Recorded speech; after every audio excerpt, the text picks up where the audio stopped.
Al Prep Report. My name's Randy Rosenblum, and my co-host is with me again tonight, Tarek Fatal. I have a lot of things to talk about. The hot topic is going to be volleyball. We have great guests on. Mike Boehle, the head coach at Loyola. They're number one. They're right in the middle of their playoffs. He's got his great outside hitter, 6'7" Sean Kelly. He's going to play for UCLA down the road. We also have Sina Aghassy from Chatsworth High School. They won their Open Division volleyball match. They're into the semifinals in the city section. Again, they're ranked number one. They're going to play Palisades this weekend. But Tark, we got to start. Quick note on baseball. Hearts' Jim Ozell has coached 25 years. He's retiring. He had his game today in the opening round of the playoffs. If he loses, he's out. He was trailing in the last inning. They tied it. He was trailing in extra innings. They tied it. He got to the 14th inning. Hart wins at 5-4. Jim Ozella is still alive. Yeah, one more game to coach, as I'm sure every coach will one day relate. You just want to coach one more game, and why not? Absolute knee buckler, right? He got the game at home, and Simi Valley almost took it away from him, but he's able to coach at least one more game. You're right. It was the Pioneers of Simi Valley that gave him a tough tussle in D2. I mean, we'll get to baseball a little bit later. Let's talk about some of these volleyball scores. These are the top teams in the southern section. Miracosta got a victory. That was 3-1 over Edison. This is pool play matches, so it's somewhat confusing. And when Mike Boehle's on, maybe he can explain it all to us. They're going to play a very good Corona Del Mar team. Corona Del Mar plays Miracosta. There's the Corona Del Mar score, 3-1 over Tesoro. Yeah, I mean, these are, listen, I've spoken with Mike Boehle this year. We actually had him on the CIF Southern Section sit down, and there's no better hotbed of boys volleyball than in Southern California. Right. These guys play year-round. They get up and down, and every match is high intensity with high athleticism. So it's not surprising to see Corona Del Mar come out with the win, but I know that every game is very, very competitive. Yeah, and these are the second matches in their pool play. There's three teams they play. So Huntington Beach 3-1 over Newport Harbor. Then Loyola over Mater Dei 3-0. Not a surprise. Again, Loyola's ranked number one. Very impressive performance. And again, Loyola, Newport Harbor on Saturday. Yeah, you know, like again, Loyola taking care of business. I know they had a tough first round Open Division pool play match, and we'll talk about that a little bit with Coach. But, you know, hey, how about bouncing back with a no-doubter in a 3-0 sweep of Mater Dei? Yeah, that first match was difficult against a very good Huntington Beach team that went 5 sets. Let's bring on the coach, Mike Boehle, and his fine outside hitter, Sean Kelly. Coach, first and foremost, I want to congratulate you individually. You're going to go into the Southern California Indoor Volleyball Hall of Fame this Sunday night. Congratulations. Officially, you're going to be a Hall of Famer in a very strong Hall of Fame. You're in there with Karch Karai and all the others. Congratulations. Well, thank you, Randy and Tark. Yeah, it means a lot, and I was shocked when I got the call in May. But just so delighted and honored to be recognized by some of my peers and to go in with some of the people that have already been in is a huge thrill. So thank you both very much for that. Yeah, and when I say Karch Karai, it's not just Karch Karai. It's the greatest volleyball players probably of all time. They almost all come from Southern California. And maybe someday Sean Kelly will be in the Hall of Fame as well. He's going to UCLA. Sean, what makes Mike Boehle a Hall of Fame coach? He's a Hall of Fame coach just because he brings the best out of everyone every single day. Like every practice, every game, Coach Boehle expects the best out of us and gets the best out of everyone on the court. Coach, going into this Open Division pool play, what's so different for the viewers? Generally in high school, traditionally, it's a win-or-go-home situation every night. But in pool play, you're guaranteed at least 3 games. From your perspective, what's the different approach there other than we got to come in and win the game, of course? Well, I think it depends on where you're seated. You know, the top 2 seeds are home all the way through. And then the second seeds in each pool are the 3 and the 4 seed overall. So that's a huge advantage to be able to have home court advantage. That's the number one thing. Number 2, it can get a little tricky depending on how many, for instance, this year, there's 5 teams that can certainly win the CIF Division I final outright. So one pool might be a little different than the other. It might be just because of the way it plays out from the leagues. For instance, the Surf League is the best volleyball league in Southern California with CDM, Newport, Huntington Beach, and Edison. So we knew going in as the 1 seed that we were going to get the 4 and the 5, and based on their league finish and how it all played out, we got stuck with Newport and Huntington. So it just year to year is different. We were the number 1 seed last year and lost to CDM in the semis. Again, having the home court advantage, just fell a little bit short, but redeemed ourselves in the state regional. But I like the 3 games.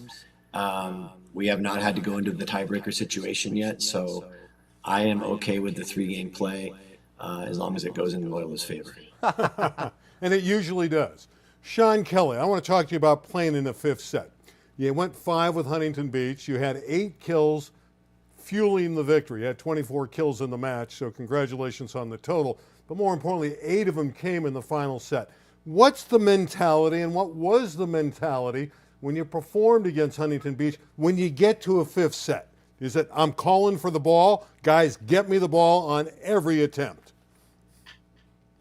Well, in the 5th set, we got to make sure that we're always playing together as a team, because in the 5th set, everyone, including myself, is super tired. So playing together is really, really important for getting through that last set, trying to beat the team.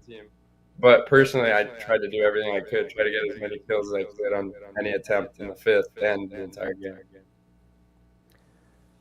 Sean, talk about your leadership this year. I know you've been a marquee player nationally and all that stuff for years, but now you're a senior. Where has your leadership elevated, let's say, from your junior season to this season, now that you are a senior? I'd say this year, I think I have a little more experience just playing the past 3 years. I kind of know. I try to see what helps certain players and what doesn't. And I think this year I feel like I've helped get everyone on the team better, including myself. And just trying to tell everyone to play together. I think that's one of the most important things I've been trying to preach. Mike, let's. I don't want to embarrass Sean. We know he's a great player, but where does he rank in your mind in the annals of Loyola, his greatness? Where is he on that list? We always talk about GOATs nowadays. Where is he in the GOAT list at Loyola? Well, we've been very fortunate to have some great players come out of Loyola High School during my tenure and even before that. I personally think during my tenure, Sean Kelly will be the best player to ever come out of Loyola High School. And it's not just his volleyball savvy, it's his humbleness, it's who he is as a person, it's his men for others attitude. You're not going to find a better person than Sean Kelly, and what he's done in the sport of volleyball is pretty incredible. Even outside Loyola, representing the USA teams, being awarded a bunch of different accolades for his volleyball play. He's just a incredible person inside and out, as well as a great volleyball player. I've been very lucky to have him part of this program. So, he's going to be the best player to ever come out of Loyola High School. Sean, okay, I have a 2-part question. First of all, I have to ask you, what is it like to hear Coach say that about you? Let's start there, and then I got one more follow-up. I mean, hearing that is like the best thing ever. There's been so many amazing players at Loyola, and I would not put myself at the top, but I think that is the kindest thing he can say, and I really appreciate it. My last one's a little bit lighter. When it so happens, everyone knows when you're facing the opponent, they know Sean Kelly, the big hitter coming out, going to UCLA, so on and so forth. You're going to get everyone's best shot when you maybe get blocked or you hit one OB out of bounds, and everyone gets fired up about seeing you basically fail in moments during a game. How is it you respond to that? Because big-time players, people want to see them fail. And so it seems to me that when you're at the top, people want to see you fail. How do you respond to that?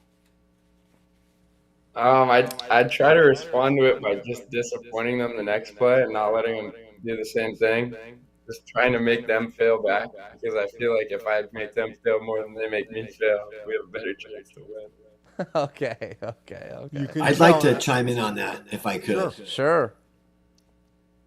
We had an incident last match actually where we had a call not go our way, and Sean as a captain, went to the referee and questioned the call and turned around and said something that I won't be able to say, but to himself, and it was heard loud enough that referee gave him a card, and the crowd went berserk and started chanting angry, angry, and we were down 15-9, and I called a timeout, and I pulled him aside, and I said, first of all, that's not going to happen again. And second of all, you've got one or two ways this can go. You're either going to let them get to you, and things are going to start to go south very quickly, or you're going to use this as some motivation for you to get back there and get playing the way you need to be playing. And he came out and was serving the ball, and he served, I think it was seven, I think it was 7 straight points, 5 of them aces, which got us back into the game and a lead. And that's just the type of player that he is. So we actually just went through that a couple of days ago. Mm-hmm. Well, Mike, thanks for the story. Congratulations on going to the Hall of Fame this weekend. I'll see you on Sunday at the event. Sean Kelly, seemed like a great guy.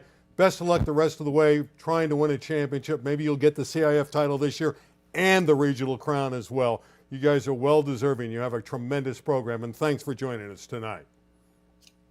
Thank you both very much. Okay. Again, John, get to bed. We have practice tomorrow. Yeah, you got to be ready. Not going to be easy on this weekend. They're a tremendous tandem, coach and player, in a wonderful program. Well, I think, I felt like I had to ask him that question because when I think of covering athletes, high school, college, pro, everyone wants the fans, the cheering section, even the opposing players. There are moments you want to see the best guy on the other team miss a shot, fail, have an error, and you try and feed on that. And I think the best ones know how to really just shrug that off. So kudos to Sean Kelly for being able to channel that into better play. All right, let's turn our attention to city volleyball. Chatsworth is the top seed. The top 4 seeds are Chatsworth, Eagle Rock, El Camino Real, there they are in Granada Hills, and 3 of the 4 won. Chatsworth got a victory on the top seed. The top 3 actually won. Granada Hills was knocked off by Palisades. So those 3 on top are moving into the semifinals, along with Palisades. No surprise there. And we're going to bring Sina Aghassy on to talk about his team's chances. They beat Pally in the finals last year. Now they're going to have to meet him in the semifinals. Sina, again, congratulations on your opening round match, the victory over Marshall High School. You didn't get an easy draw here. You got a young team. Palisades, a great win over Granada Hills. You have a difficult semifinal match, don't you? Well, when you're playing at this level in the open division, they're all going to be tough rodeo fights. And, obviously we're geared up just for some great volleyball in the city section. And, every year's different. Young squad this year, but we're ready for a challenge and a great Palisades team on the other side of the net. Well, Sina, talk about your team. We saw you win a championship last year over Palisades. That was to be expected. This team is number 1, but it's younger. Are you surprised with their development and where they are at this stage in the year and being number 1 at such a young age? Yeah, well, you look at every season and you see what, adversity faces in front. We lost some just phenomenal players and seniors last year, like Boehle, who's now at George Mason, who you covered. And, we've got a couple sophomores, freshmen that are trying to step in some big places. But I think that's what makes it fun. Guys have to mature. I think that's my favorite part of just watching this game at the high school level is the level of growth that happens in this short amount of time. And where we were, a couple months ago, I wouldn't think that we would be at the level of maturity that we're at right now. But you want to just continue to play your best volleyball in this month and try to ride that wave as you go into the playoffs. Sina, what is so different other than the youth? You lose Boehle, who was a great player. Talk a little bit about what's so different about this team. Maybe you're, obviously you got a best player, or maybe you're doing it by committee. What's so different about this year's team? Yeah, well, I mean, you got returners that have stepped up in their place, starting with our senior middle blocker, Justin Dixon. He was phenomenal last year, and he's just kind of carried that growth into this year, along with our senior setter, Nate Kim, both of which played big roles last year, but now they are at the forefront of the offense and what we're doing. Then you got guys like Chase Dunn, freshmen like Kevin Rabaha, who's a libero who there's not many that have done things that he's done at his age or this level. And, it's fun to see that youth and leadership kind of come together. It's a balanced attack. It's a fun attack to watch when it's on and racing. And, I'm excited to see them play in this next round. I want to talk about Eagle Rock. I know they're the number 2 seed, you're the number 1 seed, and I know you're not looking that far in advance. You hope to meet them in the championship. Why are they number 2, and why are they such a threat in this tournament? Well, I mean, it all starts with their big fella, Tom Alchunkiang, and he is probably the most physical guy in the whole city section. Last year, obviously, they had a talented team. He was a junior. They are, obviously got a good supporting cast with their setter. And, they play with heart. They play hard. Coach Tim Bergeron did a great job for many years establishing that program. Michelle Hancock has kind of carried that torch into, this last 2 years. And I think they're just highly motivated and a dangerous team in the playoffs to see.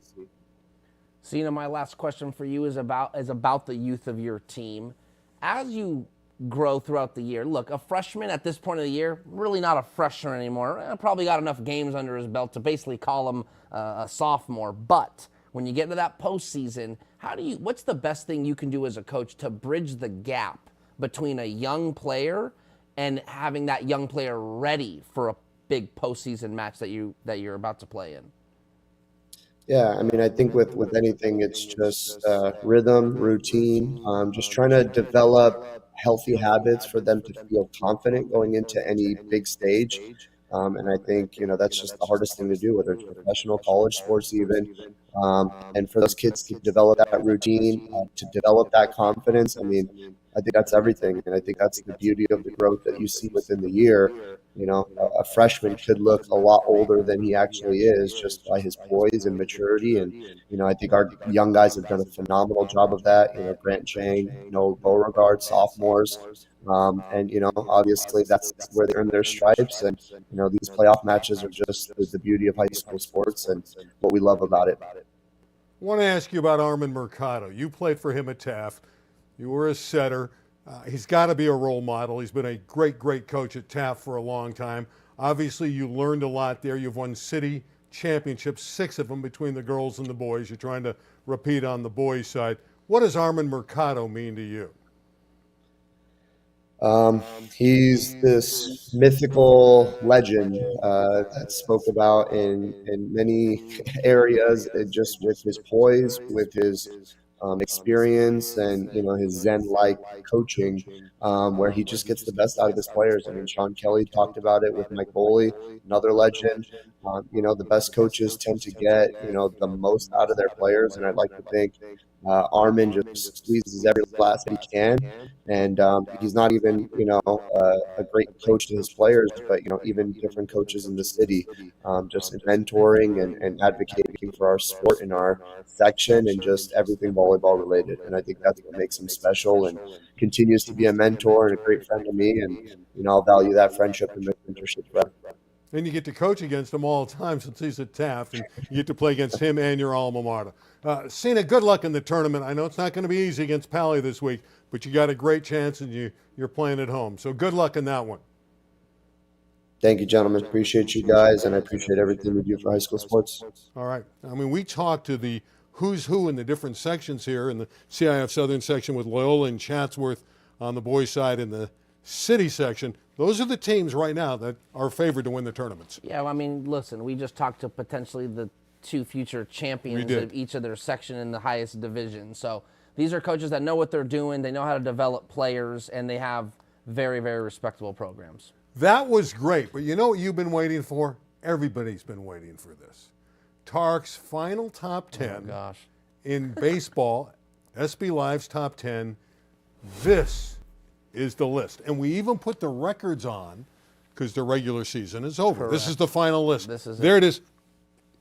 Give us your rundown. Let's see. Yeah, no, Arlington won their game today. Westlake won their game today. So everyone's still alive. Now, the evens played today, 2, 4, 6, and 8. And divisions 1, 3, 5, and 7 will play tomorrow. And that's when most of these teams will be in action. Most of these teams are in Division 1. So, yep, everyone's still alive. I haven't jinxed anybody yet. No upsets.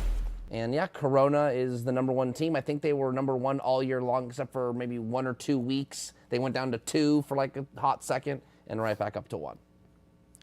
But there's a team that's not in that top 10. That's J. Sarah. They lost 3 straight games last week. Now, they're still in the tournament. They're going to play tomorrow at Bonita, so they're still alive. But they lost 3 in a row to Servite. 4-1, I got the scores right here, 8-4, and 9-2. How shocking was that? It was shocking. I was a little surprised. You know, that's not necessarily something Brett Kay is known for, losing 3 games in a row, let alone to Servite, which is, you know, a formidable team, but not a top Elk Trinity League team. I think you'd even agree with that, Randy. So, yeah, a little different to see them lose 3 straight before the postseason. That tells me maybe they're losing some focus before, obviously, the most important time of the year. But let's not forget, J. Sarah has been in the Division I finals 3 straight years, and they've won 2 of those 3.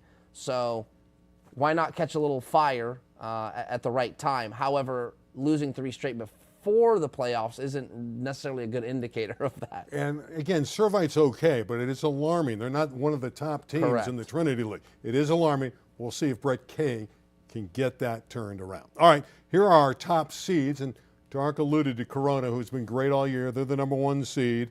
Harvard Westlake, you have them rated below Orange Lutheran. And I have a reason. Okay, Yeah, and yeah. Orange Lou is 3, and Santa Margarita is 4. Obviously, Trinity League schools, 3 of the 4 spots. Corona is the one that's not from the Trinity League. But in the poll, Orange Lutheran is above Harvard Correct, Westlake. is the 2. In the seeding, it's reversed. So, yeah, so Olu got the 3 and Harvard Westlake got the 2. In my rankings, I have Olu as the 2 and Harvard Westlake as the 3.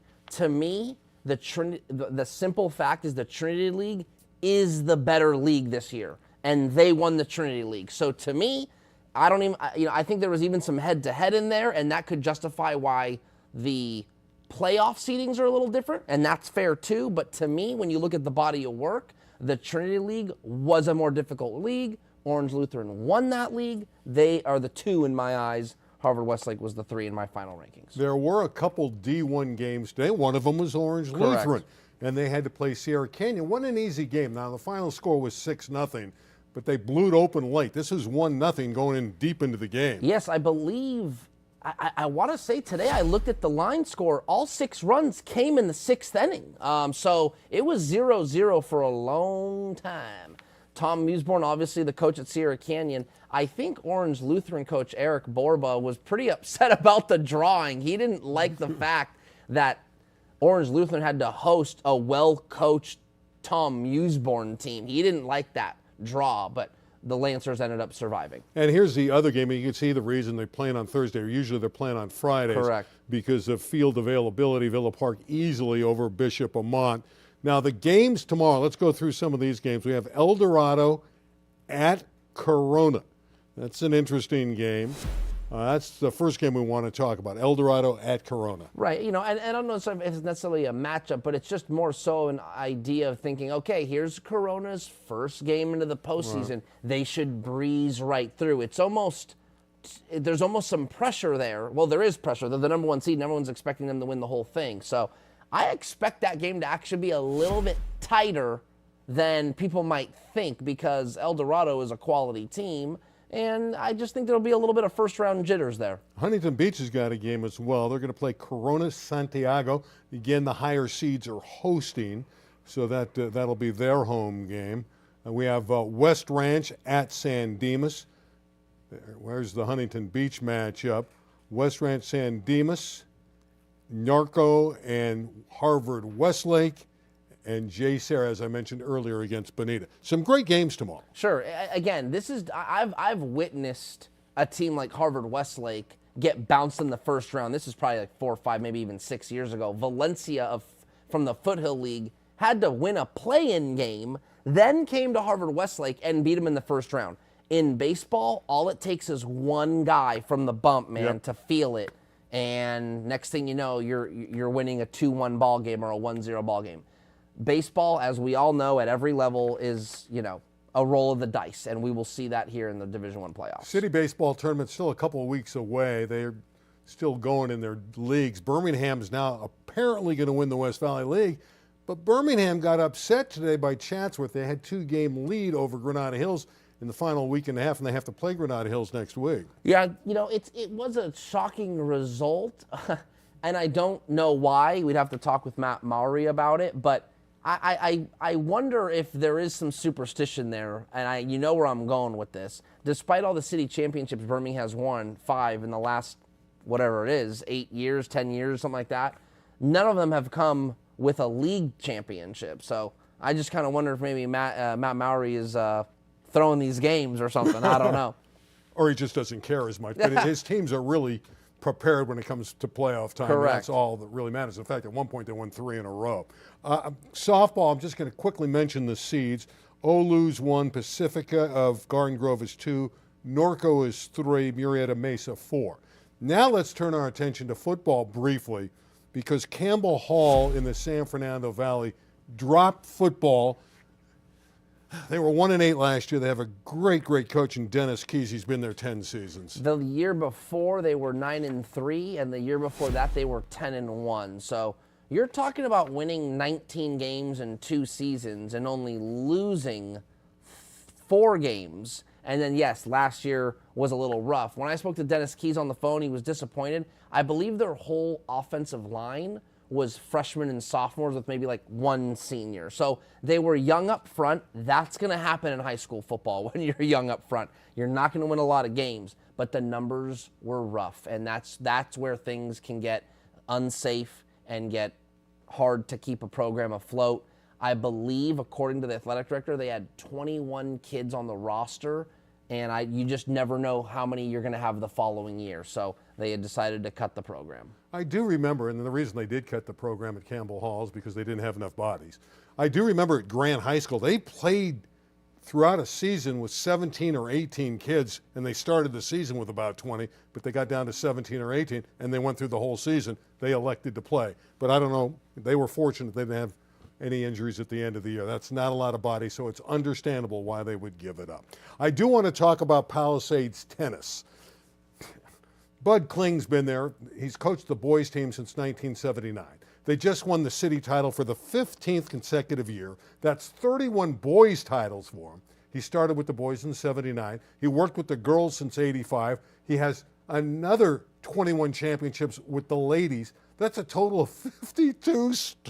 That's 52 titles for Bud Kling in tennis. He's still going all the way back to the 70s, and he's still winning championships. 15 in a row, Well, Tarek. that's so many city plaques, he can probably just put them all together and maybe a whole room of wall, like just city plaques of a whole room. That is quite impressive.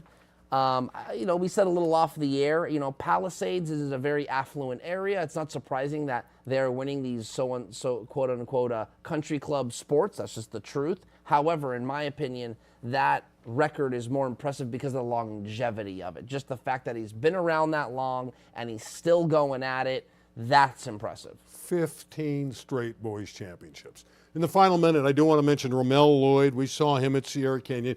Good kid, went off to Nebraska to play basketball. I don't know what happened. He left Nebraska. He's going to play for Long Beach State. Sure, his father, Rock Lloyd, played at Long Beach State, was a pretty good player, so it's kind of a coming home for Romel Lloyd Jr. We've got a photo up here that I'm looking at. I'm not sure what it is. It looks like Tom Simmons there with Commissioner Mike West and a couple other people. It looks like it's the academic decathlon. El Camino Royale won the national championship. I don't know why the banners are at the CIF Southern section. This is clearly Southern section.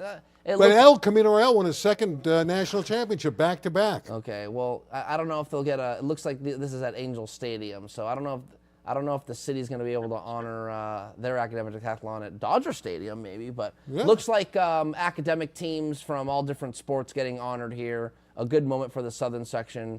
at Angel Stadium, and just a shame what's happening with Mike Trout. Yeah, but he's a smart kid.